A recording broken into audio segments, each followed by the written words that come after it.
Matapos ang mahabang biyahe at paglalakad, mainit na sinalubong ang mga miyembro ng Regional Mobile Force Battalion 2 ng mga residente ng Tumawani kung saan nagkaroon ng community outreach program na nagbigay sa kanila ng kasiyahan at pag-asa. Ang magandang balita ay mula kay Patrolwoman Janet Balad. Sa ilalim ng pamumuno ni Police Colonel Victor P. Pagulayan, Force Commander ng Regional Mobile Force Battalion 2, matagumpay na isinagawa ang isang community outreach program sa Barangay Antagan First, Tumawini, Isabela.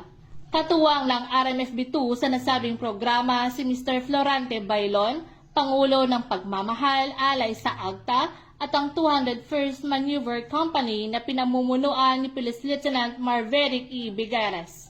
Layunin ng aktibidad na ito na may padama ang malasakit at serbisyo ng kapulisan sa mga mamamayan, lalo na sa mga nangangailangan ng tulong at suporta sa komunidad.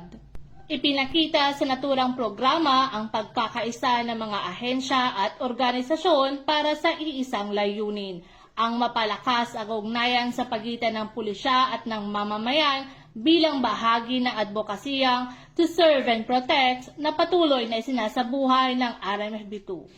Mula dito sa Lambak ng Cagayan, ako ang iyong TNN correspondent, Patrolwoman Janet Balad, alagad ng batas, tagataguyod ng Balitang Pulis.